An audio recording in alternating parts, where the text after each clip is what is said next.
Bom dia, meu irmão, saúdo a todos, a paz de nosso Senhor Jesus Cristo. Estamos aí em mais um domingo pela manhã, com continuidade da nossa escola dominical. Estamos estudando aí textos de carta de Paulo, primeira carta de Paulo aos Coríntios. Estamos no capítulo de número 3. Dividimos esse capítulo em 3 partes, né? A primeira foi de 1 a 5, onde nós falamos que Paulo trata a Igreja de Deus como família, né? Mostrando a importância da união, de estarmos todos juntos.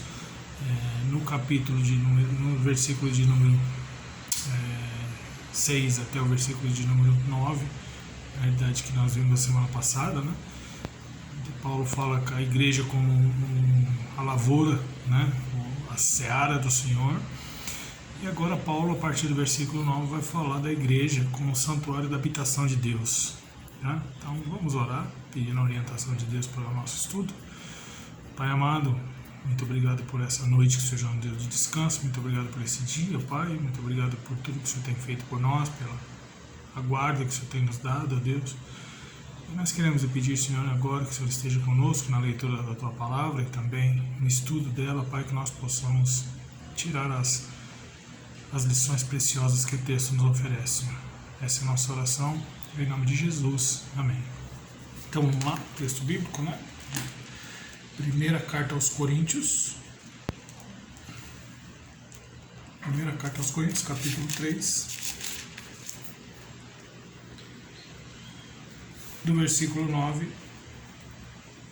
na realidade, o versículo 10 em diante, né? Na realidade, a última frase, a última parte do versículo 9, quando ele diz: porque de Deus somos cooperadores na lavoura de Deus, foi o que nós vimos até semana passada. Edifício de Deus sois vós. Então, a partir daqui, né? Edifício de Deus sois vós. Segundo a graça de Deus que me foi dada, lancei um fundamento como prudente construtor, e outro edifica sobre ele. Porém, cada um veja como edifica. Porque ninguém pode lançar outro fundamento, além do que foi posto, o qual é Jesus Cristo. Contudo, se o que alguém edifica sobre o fundamento é ouro, prata, pedras preciosas, madeira, feno, palha,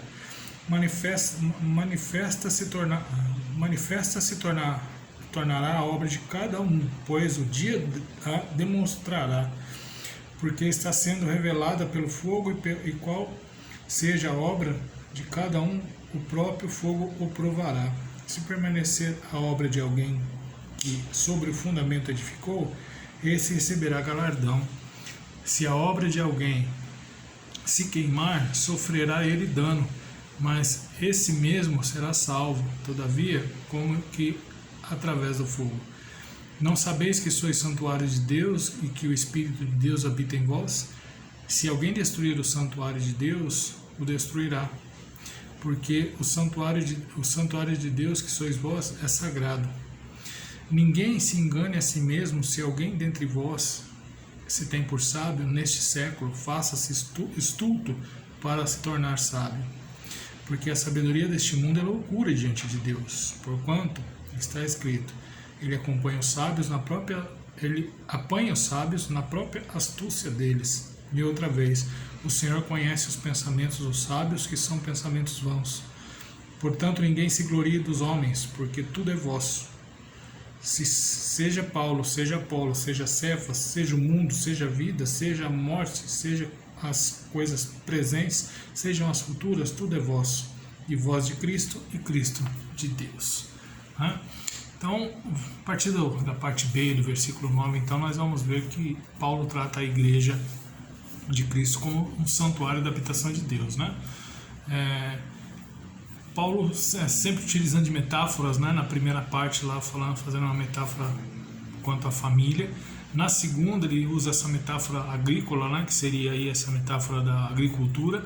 E agora uma metáfora arquitetônica, falando da igreja como um santuário, né? O templo de Deus. E Paulo, o objetivo dele mostrar nessa carta é que a igreja é um templo e o seu alvo é qualidade, né?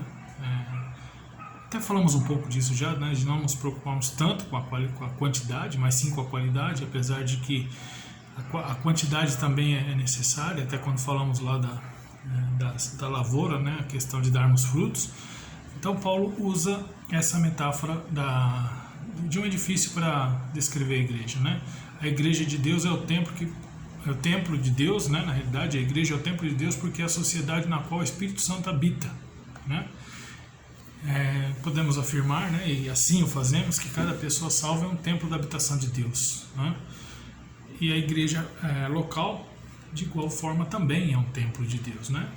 E a igreja, vamos entender aqui o que eu vou dizer, tá? A igreja universal, no sentido da igreja do mundo todo, também é comparada ao templo de Deus. Vamos deixar de lado a denominação que usa esse nome, tá? Mas vamos falar aqui sobre a igreja universal com todos aqueles que creem em Cristo, né? Dessa maneira podemos afirmar que Deus habita em cada crente salvo.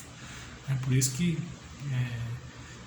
nós falamos que nós somos o templo do Espírito Santo, né? Ele habita na igreja local, ele habita na igreja universal, como sendo um somatório de todos os convertidos de todos os lugares do mundo, né?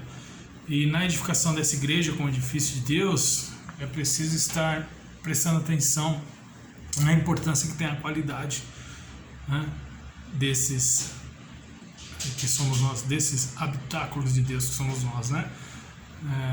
Nós que estamos edificando essa casa da morada de Deus, nós iremos prestar conta desse trabalho, né? Um dia Deus nos julgará aí pelos nossos trabalhos, no sentido que nós já falamos aqui, talvez, acho que foi a semana passada, a questão do galardão, tá? Ninguém vai ser julgado aqui por causa de salvação. Portanto, nós podemos entender que Deus, Ele quer que nós construamos qualidade, né? E é interessante a gente enfatizar aqui, meus irmãos, que quando a gente fala essa questão da igreja ser o templo do Senhor, a igreja não é do pregador, seja do pastor ou de quem seja que esteja pregando, e nem da congregação. Ela é a igreja de Deus, né? Nós somos edifícios de Deus, o capítulo 3, verso 9, né? Edifícios de Deus sois vós. Então nós somos edifícios de Deus. E, como nós estamos dizendo aqui, haverá um julgamento para nós, né? Quando nós falamos, aí está aí no versículo 13, né? Manifesta se tornará a obra de cada um, pois o dia a demonstrará, porque está sendo revelada pelo fogo, e qual seja a obra de cada um, o próprio fogo provará, né? Então é algo que a gente precisa ter muito, muito cuidado e tratar com muito zelo, porque as obras que nós fazemos dentro da igreja, ela terá um certo julgamento sobre a nossa vida, né? Então, nesse sentido, nós precisamos construir esse edifício sempre com qualidade, né? E aí, com isso, a gente precisa evitar aqui, né? Paulo está nos mostrando que nós precisamos evitar dois erros extremos na construção desse edifício, vendo como edifício espiritual, né? O primeiro erro que a gente deve evitar, que Paulo nos mostra aqui, é a numerolatria, né? Nós estamos vendo igrejas, podemos até usar a palavra assim, embriagando por causa do sucesso, né? E estão aí se embriagando por causa dos resultados, né? E eles querem quantidade a qualquer custo, né? O interessante para eles é encher os templos, e com isso os pregadores mudam a mensagem, oferecem um evangelho sem exigência, e também a riqueza do evangelho ela é sonegada, né? Ela é tirada, o mais precioso do evangelho é tirado quando a gente busca buscar uma numerolatria, ou seja, adorar um número grande de pessoas dentro da igreja, né? A questão de quanto mais gente, melhor, né? Nem se importando com a qualidade, inclusive com a qualidade do que está sendo oferecido. Esse é o grande problema. Às vezes nós enchemos templos, tornamos mega igrejas porque oferecemos o evangelho que não muda em nada a vida da pessoa. Ela oferece muita coisa que o evangelho não oferece. E isso é uma questão de que as pessoas se preocupam, é o que chama aqui de numerolatria, as pessoas dando mais valor ao número do que à qualidade. E também, além da numerolatria, a numerofobia, né? Ou seja, essa é a atitude da acomodação. Ela acontece quando a igreja se conforma com a esterilidade e cria justificativa para tentar tapar o sol com a peneira. É aquela história, não, aqui nós temos nós pregamos o verdadeiro evangelho, então as pessoas que tiver que vir virão. É um pensamento que a gente tem às vezes, de certa forma, pensando até de uma forma correta, no sentido de que não depende de nós o crescimento da igreja, porém depende quanto à obra que nós fazemos, né? A gente também, até acho que, se não me engano, o próprio Augusto Nicodemos, ele tem um sermão que fala a respeito disso, né? Até um estudo que fala a respeito disso, né? Por que as igrejas estão sendo igrejas com inanição? Poucas pessoas, não se preocupam em crescer, né? Então, para que isso aconteça, para que a gente saia fora tanto da numerolatria como da numerofobia, que numerolatria é idolatrar outra quantidade de pessoas. Fobia tem a ver com medo, né? Talvez um medo de uma igreja muito grande, né? Tem pessoas que têm o medo de uma igreja muito grande. Eu particularmente, meus irmãos, eu sou a favor daquele tipo de igreja, que se a igreja ela contém um número que comporta dentro do seu templo um número de membros que já está tornando a igreja cheia, e ela começa a receber mais gente, então está na hora da gente abrir uma congregação, está na hora de a gente abrir um ponto de pregação, porque não adianta nada a gente ficar enchendo o templo, enchendo, querer construir em cima para poder, sendo que a gente pode expandir isso de uma outra forma. A Igreja Presbiteriana do Brasil ela tem muito essa visão, né, de ponto de pregação, congregação, e depois uma nova igreja, ao ponto da igreja poder andar com os próprios olhos, né? Então, para que nós possamos fazer isso, a gente precisa usar os materiais apropriados, né? E o projeto apropriado e o motivo apropriado. E Paulo vai nos mostrar um pouco disso aqui na carta aos Coríntios, no capítulo 3, nesse terceiro trecho do capítulo que nós estamos vendo. Então, em primeiro lugar, a gente deve construir uma igreja sobre o fundamento certo, versículos 10 e versículo 11. Segundo a graça em que me foi dada, lancei o fundamento como prudente construtor, e outro edifica sobre ele. Porém, cada um veja como edifica, porque ninguém pode lançar outro fundamento além do que foi posto, o qual é Jesus Cristo, né? Então, Paulo começa dizendo, segundo a graça que me foi dada, né? Ele reconhece aqui a graça de Deus na vida dele, e ele não pode mudar aquilo que Deus deu para ele, né? Ninguém pode lançar outro fundamento, é o que ele está dizendo aqui, né? O fundamento, o alicerce, a pedra fundamental da igreja não é nenhum homem, né? É interessante como as pessoas elas interpretam aquele texto onde Jesus vira para Pedro e diz assim, Pedro, tu és rocha e sobre essa pedra edificarei a minha igreja. Ali a pedra não é Pedro, a pedra é o próprio Cristo. É como se ele estivesse falando, Pedro, tu és rocha, porque o nome Pedro tinha a ver com rocha, Pedro, pedra, né? Agora, sobre essa rocha, falando dele, sobre essa pedra, fundarei a minha igreja. Então a gente precisa tomar muito cuidado, que a pedra fundamental da igreja não é nenhum pastor, a pedra fundamental da igreja não é nenhum padre, nem o papa, né? Então a gente precisa tomar muito cuidado, porque a gente vê aí pastores que constroem megas igrejas e que se ele sai da igreja, acaba a igreja, né? Porque na realidade, quando a gente fala a respeito do homem, o homem muda, o homem passa, o homem morre, né? Então, e a igreja de Cristo, ela sempre sobrevive, né?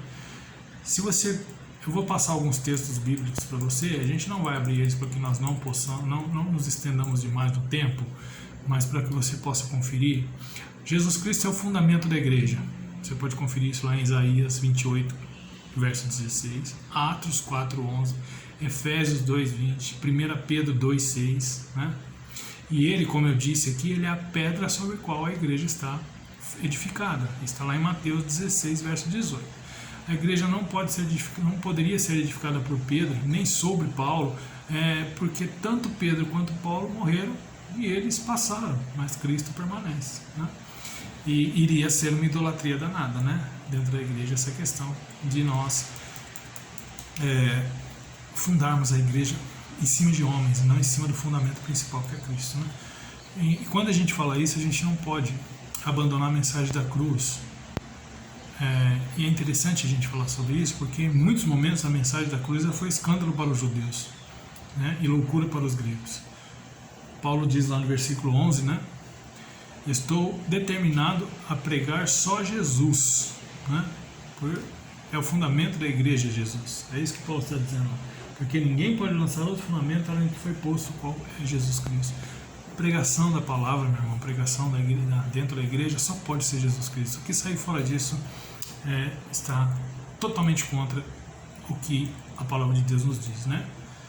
E seria uma responsabilidade muito grande construir a igreja lançando ela sobre um fundamento errado, né? É como o homem que construiu a casa na areia e o homem que construiu a casa na rocha, né? Mais ou menos isso. Então, precisa ter o fundamento certo, o alicerce certo. Nós precisamos construir com o material certo, né? Versículos 12 até o versículo 17. Contudo, o que se alguém edifica sobre o fundamento é ouro, prata, pedras preciosas, madeira, feno, palha, manifesta se tornar a obra de cada um, pois o dia o demonstrará, porque está sendo revelado pelo fogo, o qual seja a obra de cada um, o próprio fogo consumirá, né? Paulo usa aqui duas categorias de materiais, né? Ouro, prata e pedras preciosas, né? Que pertencem à categoria material, a beleza, o valor, e que é difícil de ser obtido, né? Por causa do seu custo. Depois ele cita outros 3 tipos de material: madeira, palha e feno, né? E esses pertencem a uma espécie de material temporário, barato, fácil de obter, né? E o que representa todo esse material na realidade? Esse material não está falando das pessoas, mas da doutrina, as doutrinas da verdade. Tá aí uma coisa que a gente bate muito na tecla, né? Quando a gente fala a respeito de doutrina, né? Às vezes uma doutrina divide uma igreja porque as pessoas não gostam de doutrina. Por incrível que pareça, as pessoas não gostam de doutrina. Porque doutrina, ela meio que limita, entre aspas, né? Que na realidade a doutrina ela liberta, mas tem pessoas que dizem que a doutrina limita aquilo que nós vamos fazer ou aquilo que a igreja tem que fazer, porque ela, é o que Paulo está mostrando aqui na igreja de Coríntios, né? Como a gente viu no início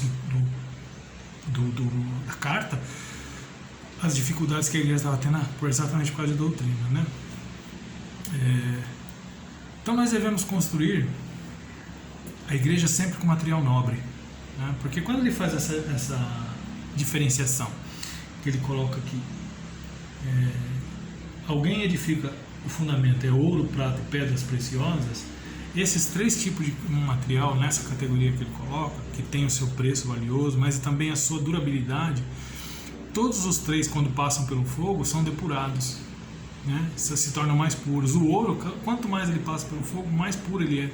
É a questão do quilates do ouro, né? 18, 24, 32, não sei até quantos quilates, né? Inclusive tem aquela brincadeira que o pessoal fala: tem aqui uma corrente de 18 quilates e 20 que morde, porque não vale nada, né? Então, quando ele usa essas duas categorias, ele está mostrando que essa categoria, né, do material nobre e duradouro é um material que resiste ao fogo, né? Por isso que tem aí a palavra fogo aqui, é o fogo do julgamento, né? Então é preciso que veja como é interessante a colocação que ele faz. Inclusive, para você achar esses materiais é preciso que você tenha uma exploração, você tem que cavar, né? Por exemplo, o ouro, lembram aí, né? Talvez os mais novos não vão lembrar dessa situação, mas os mais experientes como eu, e talvez mais experientes do que eu em relação à idade, vão lembrar da Serra Pelada aqui no Brasil. Vocês lembram disso? Serra Pelada foi uma mina de ouro que acharam lá, de extrair ouro, que aquilo virou uma cidade, né? Porque havia um trabalho muito árduo para que se achasse ouro ali, e quanto maior a pepita de ouro se acha, mais valor ela tem. Então, Paulo faz essa comparação porque o ouro, a prata e pedras preciosas precisam ser procuradas, né? Elas precisam ser... Tem aí o extrativismo, se eu não me engano, acho que essa é a palavra, desculpem aí se eu estou errando a palavra, mas a extração, eu quero dizer. Você precisa extrair da natureza aquilo que às vezes você precisa cavar dá trabalho. Quando a gente fala essa comparação com a doutrina, também nós precisamos buscar o que a Bíblia diz. Às vezes o pessoal pega a doutrina bíblica e pega o que a Bíblia está dizendo de uma forma muito superficial, aquilo que você não precisa cavar nem um pouquinho, porque está na cara, mas às vezes não é o que está na cara que é o certo. Está nos dizendo, então vamos usar isso que é mais fácil, né? Vamos usar isso mais fácil. Por exemplo, Deus é amor. Maravilha, maravilha. A gente usa que Deus é amor para tudo, porque afinal de contas, amor a gente conhece como aquilo que é tudo de bom. Porém, a gente esquece de ver que mesmo Deus sendo amor, Ele é justiça. Para que a gente veja que Deus é amor, mas é justiça, a gente tem que cavar um pouquinho mais na Bíblia para a gente entender essas coisas, né? Então a gente fica pegando que Deus é amor e usa que Deus... Então tudo eu posso, que Deus é amor, né? inclusive usam desse subterfúgio para dizer que as relações aí que estão além do que Deus instituiu é porque tudo é amor, e Deus é amor, então ele aceita todos os tipos de relações. Vejam aí o perigo da gente usar coisa superficial. Então, para que a gente possa usar algo mais profundo, existe essa questão de nós termos que cavar, dar trabalho. Você vai machucar as mãos, você às vezes vai quebrar ferramentas, você às vezes vai ter um custo para isso, né? E vejam bem, o ouro na natureza ele é um material que difícil de ser achado, precisa cavar muito para achar. A prata, quando a gente fala de pedras preciosas, qual é a pedra mais preciosa que tem? O diamante, né?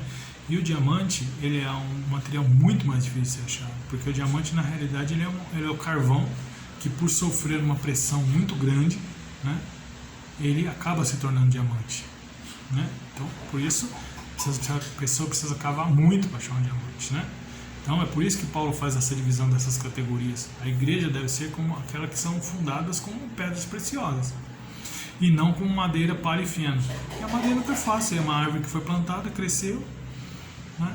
A gente vai lá, corta, usa a madeira. A palha não é diferente, é muito fácil de ser achado. E o feno, que também é muito simples de ser achado. Porém, se eles passarem pelo fogo, não vai sobrar nada. O que vai acontecer se a casa for de madeira e pegar fogo? E o feno e a palha nada mais vai ajudar do que a própria palavra diz que vai ajudar a própria igreja a pegar fogo, né? Então é preciso cavar na palavra, mergulhar nas profundezas da riqueza de Cristo e se alimentar dessas finas iguarias, né? Então, se o obreiro ficar sempre na superfície, sem jamais se aprofundar, ele acabará construindo com palha, feno e madeira, que são materiais encontrados em qualquer lugar da superfície, né? Vou dar mais alguns versículos bíblicos para você aí. Provérbios, capítulo 3, 13 a 15, 2, de 1 a 5, 8, 10 e 11, apresentam a sabedoria da palavra de Deus como tesouro que precisa ser procurado, protegido e investido na vida diária, né? Os coríntios tentavam construir uma igreja com sabedoria humana, material humano, né? É importante ressaltar que cada uma das figuras usadas para a igreja, Paulo deu destaque à palavra de Deus, né? Deu destaque à palavra. A palavra de Deus é o alimento para a família, né? Quando a gente estava fazendo uma comparação da igreja em relação à família, a analogia com a família, a palavra de Deus é a semente, né? Quando Paulo usa a analogia do campo, da lavoura, e é o material para construir a igreja, tanto para edificar a família, quanto para plantar o campo, quanto para construir o templo, a obra-prima de Deus. O material mais precioso é a palavra de Deus, né? E quando a gente fala de pregadores e professores preguiçosos, né, eles vão ver uma grande fumaceira no dia do julgamento, né? A gente usa esse termo muito no seminário, né?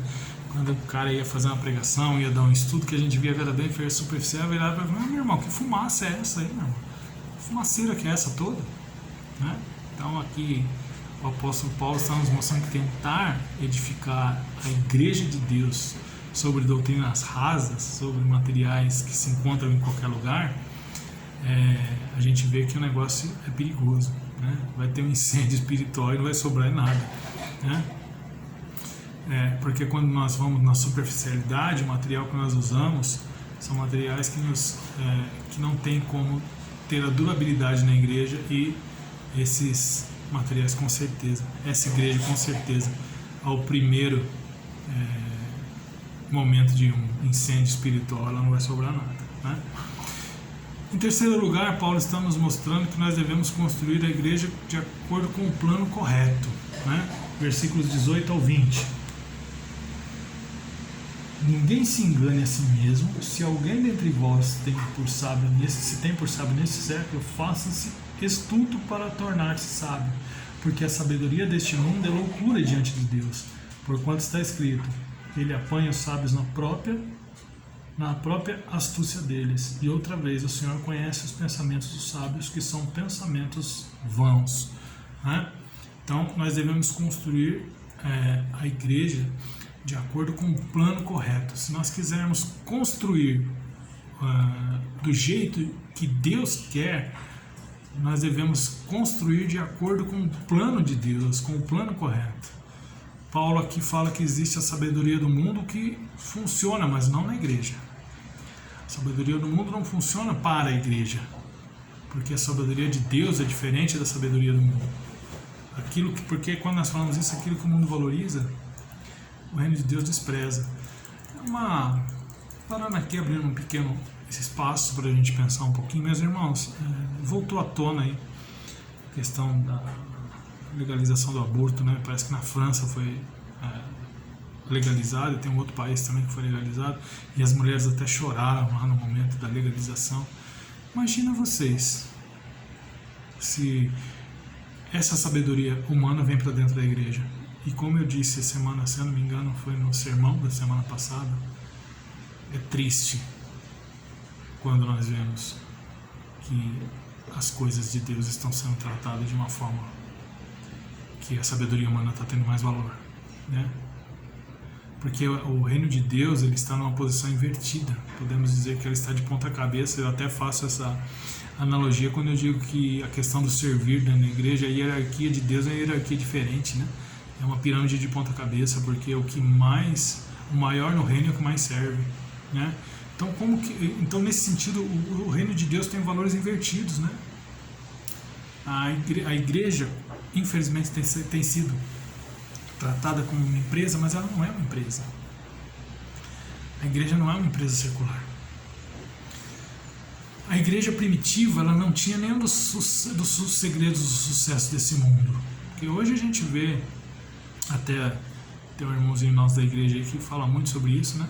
Quando ele tem a oportunidade de dar uma aula, de pregar, ele fala muito de teologia coach, né? Hoje, teologia coach, né? O que o pessoal usa para uma empresa ir à tona e virar algo top, estão tentando trazer para dentro da igreja, né? A igreja primitiva não tinha isso. A igreja primitiva não tinha ricas propriedades, né? Eles não tinham influência no governo, eles não tinham tesouros. A maioria dos seus obreiros não era composta de grandes intelectuais, pelo contrário.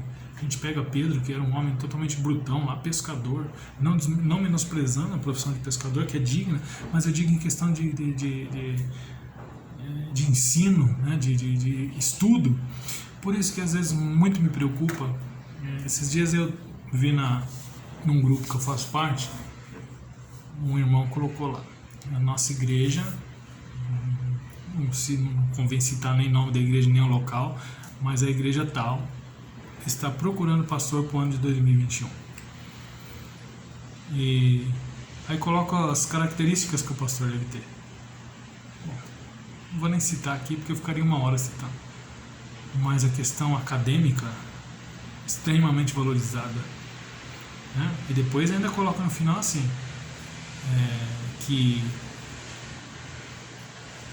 ele ainda vai ter que assinar um termo de que todas as informações ali prestadas são verídicas, ou seja, são realmente verdadeiras, sendo possível ele ser punido se houver alguma divergência entre as informações e o que realmente é.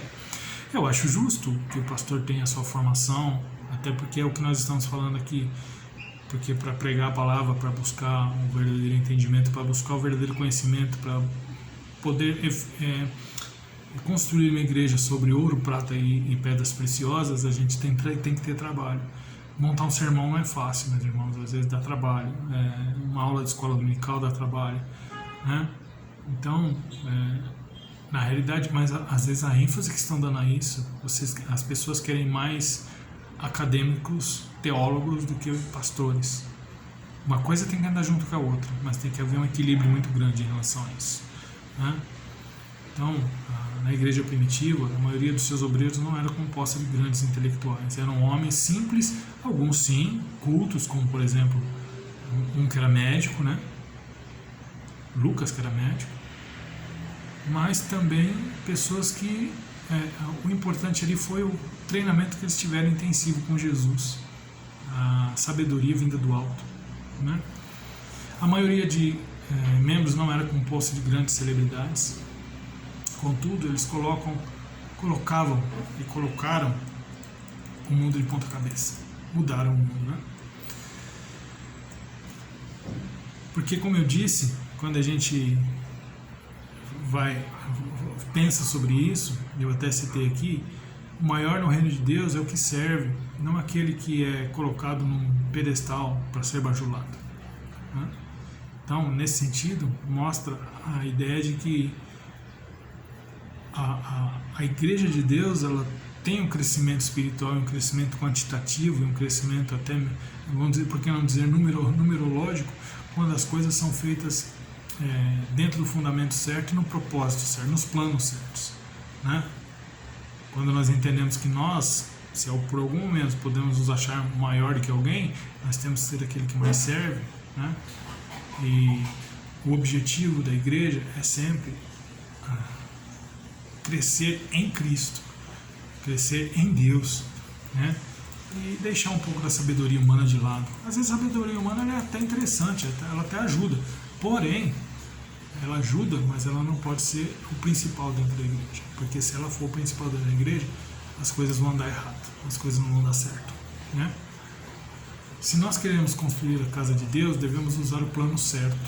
A igreja que imita o mundo pode ter um sucesso por um pouco tempo, mas ela com certeza será coberta de cinzas na eternidade, porque ela não vai resistir ao fogo de Deus, fogo depurador de Deus, né? Não somos pentecostais para dar muita ênfase ao fogo aqui, mas por aí a gente vê, quando a gente pede para descer fogo do céu, é meio perigoso, porque o fogo ele vem para depurar. Desce fogo do céu, e o que vai acontecer com a gente se a gente não estiver pronto para isso? Não vai sobrar nada. Então a gente precisa tomar cuidado para não mandar descer fogo do céu, né? A palavra de Deus aqui, o apóstolo Paulo está dizendo que a igreja que não é construída com os materiais certos, no fundamento certo, com o propósito certo, ela vai ser consumida pelo fogo, né? Em quarto lugar, versículos 21 a 23, devemos construir com a motivação certa. Eu não sei se eu já comentei com vocês isso, tá? Acho que já. Que quando eu era zelador e diácono na igreja de Vila Maria, teve um dia que eu estava na porta lá com o diácono lá, e estava eu e o pessoal do plantão, e aí tinha um presbítero que veio conversar com a gente, né, e falou assim: cara, eu tô meio cismado com o rapaz que tá vindo aqui na igreja, presta atenção nele aí, você vai ver. Aí me mostrou pra gente quem que era, um rapaz novo, simpático, todo domingo ele aparecia de terno e gravata dentro da igreja. Nada contra quem gosta de um terno e gravata, né? Eu particularmente, se pudesse não usar terno e gravata, não usaria, mas como a gente é uma igreja reformada, tradicional, a gente usa, né? Mas não damos tanta ênfase assim a essa vestimenta. Mas aí quando foi um dia eu comecei a conversar com esse rapaz, comecei a puxar o assunto com ele e tal, e eu falei assim: posso te fazer uma pergunta? Eu, claro que pode. Eu falei: uma coisa que tem me chamado muita atenção, todo domingo você vem de terno e gravata na igreja. Por que você vem todo domingo de terno e gravata na igreja? Não, porque eu tenho um chamado. Eu falei: que legal, você tem um chamado, que bom. Qual é o chamado que você tem, meu irmão? Eu sou chamado para ser pastor. Nossa, meu irmão, graças a Deus. Deus abençoe sua vida e que você realmente possa cumprir o seu ministério. E ele falou, e aí eu falei assim: de que igreja que você está começando agora? Ele falou: não, eu era da Assembleia de Deus. Né? Desculpem aqui citar o nome, mas foi o que ele me disse. Eu era da Assembleia de Deus. Ah, que legal. E o irmão começou a congregar com a gente aqui. Sabe por quê? Porque como eu tenho chamado para ser pastor, lá na igreja Assembleia de Deus é muito difícil ser pastor, né? E eu sei que a igreja presbiteriana paga muito bem os seus pastores. De vez em quando a gente escuta isso, né? Mas tem coisa que é melhor a gente escutar do que ser surdo. De fato, tem igrejas que pagam, porque tem um bom salário, tem uma boa contribuição e realmente tem condições de pagar bem. E eu não sou contra que pague bem. Estou puxando a sardinha pro meu lado não, mas não sou contra. Acho que pastores que têm condições de ganhar bem, tem que ganhar bem. Mas a ideia estava totalmente errada. Inclusive, o reverendo Mauro Meister, um dos pastores bem conceituados da IPB, aí, muito estudioso, tem livros escritos, né, da aula no Andrew Jump, ele escreveu uma vez uma matéria, rebatendo uma matéria da revista Veja, que dizia assim: a matéria da revista Veja, se eu não me engano, tem essa revista até hoje. Profissão pastor, onde dizia que os pastores, citando aí as mega igrejas, ganhavam salários hiper inflacionados, né? Ganhavam muito bem. E aí o reverendo Mauro Meissen faz uma colocação lá, mostrando todo o trajeto de um pastor presbiteriano, desde o momento que você toma a decisão de ir para ir até o momento em que você vai ser ordenado. Caminhada árdua aí. Depois, se alguém quiser saber um pouco sobre ela, pode me procurar que eu explique como funciona, né? Alguns irmãos da igreja que têm interesse aí, que mostram interesse em fazer seminário, eu já andei conversando com eles a respeito de como funciona. Por que eu estou citando isso, meus irmãos? Porque nós devemos construir a igreja de Deus com motivação certa. Esse rapaz, a motivação dele estava toda errada. Se ele quer ser pastor, ok, então vai ser pastor onde tiver que ser pastor, seja na denominação dele ou em outra, mas não buscar o que ele estava buscando. Ele estava buscando um bom salário. Talvez não tivesse conseguindo isso no dia a dia, né? No seu correr aí na sua trajetória, e ele estava então aí interessado em ser um pastor por causa da remuneração, né? Mas vamos ver o que diz o versículo de número 21 a 23. Portanto, ninguém se glorie nos homens, porque tudo é vosso, seja Paulo, seja Apolo, seja Cefas, seja o mundo, seja a vida, seja a morte, sejam as coisas presentes, sejam as futuras, tudo é vosso, e vós de Cristo, e Cristo de Deus, né? Se quisermos construir a igreja de Deus do jeito de Deus, devemos construir com a motivação certa. E qual é a motivação certa de trabalhar na igreja e edificar o santuário de Deus? É a glória de Deus. É a resposta da primeira pergunta do nosso catecismo, tanto breve como do catecismo maior. Qual o fim principal do homem? O fim principal do homem é glorificar, louvar a Deus. Toda vez que estou buscando a glória dos homens, ou querendo a glória de homens, colocando o homem no centro, eu estou tirando a glória que é de Deus. Então, a primeira motivação tem que ser a glória de Deus. E quando a glória de Deus é a nossa motivação, não vai existir partido, não vai existir disputas, não vai existir nenhuma motivação que desagrade ao coração de Deus. Nós não estamos na igreja para sermos rivais. Nós estamos na igreja para sermos um só corpo, trabalhando com um só objetivo, né? Nós não podemos existir querendo ser mais importante do que o outro dentro da igreja. Essa é a grande ênfase que Paulo coloca aqui quanto à motivação certa, né? Os crentes de Coríntios formaram partidos. Lembra lá no início, quando a gente leu? Uns são de Paulo, outros de Apolo, outros de... né? E se dividiam e dividia a igreja, né? Mas se eles estivessem buscando unicamente a glória de Deus, lutariam pela unidade da igreja. Paulo fala muito sobre unidade, né? Paulo enfatiza a igreja, que a igreja é herdeira de todas as coisas em Cristo. Paulo, ele apela para a dignidade e o destino da igreja como correta motivação para se fazer a obra.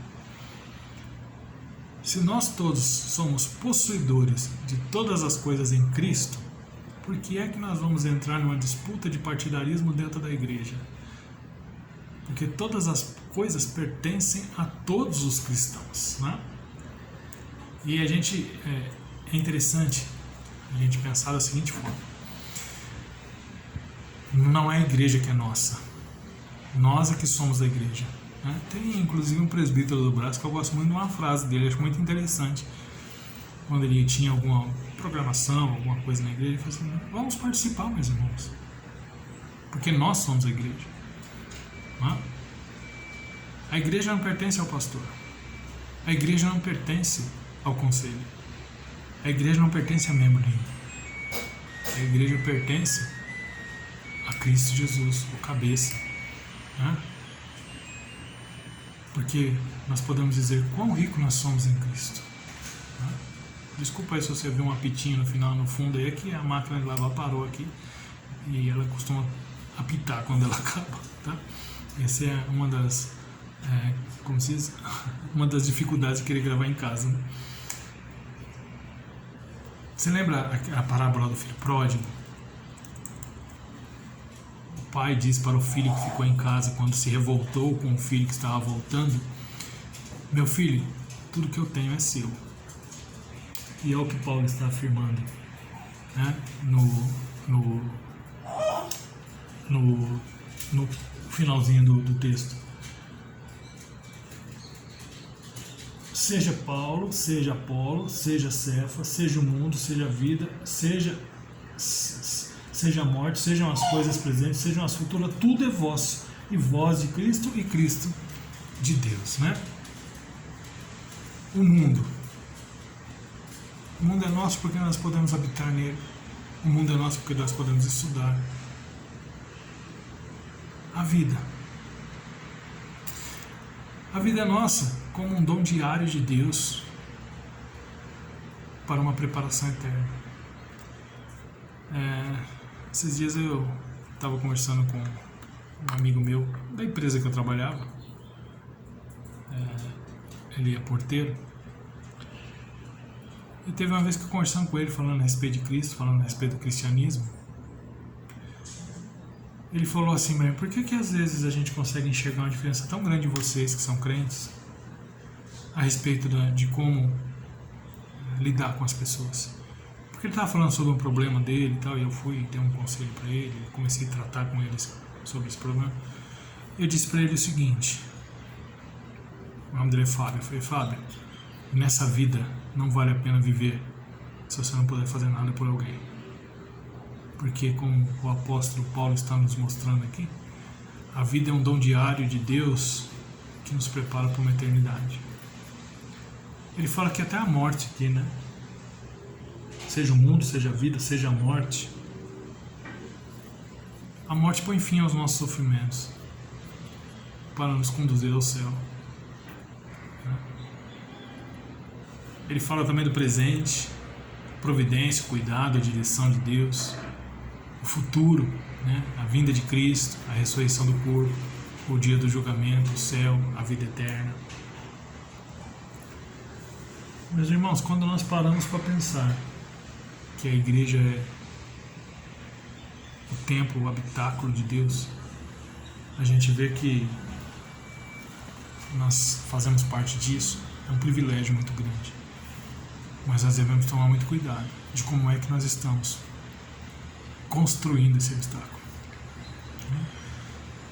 Que materiais estamos usando? Que motivação estamos tendo? Que propósito, que plano estamos seguindo? Então, como eu tenho dito aí, domingo após domingo, nesse estudo da Carta aos Coríntios, para mim tem sido muito bom, muito edificante. Espero que para você também. Deus abençoe sua vida. Semana que vem, se Deus permitir, nós iremos iniciar aí o capítulo 4. Só fazendo um adendo aqui, meus irmãos. Nós estamos aí, como os irmãos têm acompanhado no grupo da igreja, está havendo aí uma pequena reforma da parte do salão social, visto que ainda temos uma grande coisa fazendo no telhado da igreja, que com as últimas chuvas fortes nós tem muita coisa a ser feita. A igreja vai ser comunicada em momento oportuno a respeito disso. Por isso a ideia de retomar os nossos encontros presenciais será no salão de festa, né? Como nós já vínhamos fazendo antes da pandemia. Mas eu não sei se vai ser domingo que vem, a gente ainda precisa definir isso. A ideia é que nós retomemos o mais breve possível. Então, se caso não for, no momento da retomada, a nossa escola dominical, o primeiro dia vai ser um pouco diferente. Nós vamos informar a igreja como será, até para uma retomada. Mas a continuidade, pelo menos da sala que nós estamos lá no templo, eu creio que será a continuidade dessa carta aos Coríntios, tá? Mas a gente vai trazer essas informações melhor para vocês. Tenham aí um bom domingo. Deus abençoe a vida de vocês e que nós possamos estar em breve, o mais breve possível, reunidos dentro da igreja que é o templo do Senhor, né? Vamos orar? Pai, muito obrigado, Senhor, por essa aula, muito obrigado pela sua palavra, muito obrigado porque ela nos mostra, pelo que ela nos oferece. Nós queremos pedir, Senhor, que nós possamos colocar em prática aquilo que falamos, não somente lemos, ouvimos, nós queremos viver aquilo que o Senhor tem para nós, ó Deus. Nesse sentido, me ajude, ó Pai, como pastor, como aquele que ensina, mas também aos meus irmãos que congregam comigo, ó Pai, os oficiais da igreja, os líderes da igreja, os membros da igreja, que todos nós possamos ser realmente aqueles que têm o verdadeiro sentido da igreja no coração. Que a nossa igreja seja construída em cima do ouro, prata e pedras preciosas, ó Deus. Essa é a nossa oração em nome de Jesus. Amém. Até a semana que vem, se Deus quiser.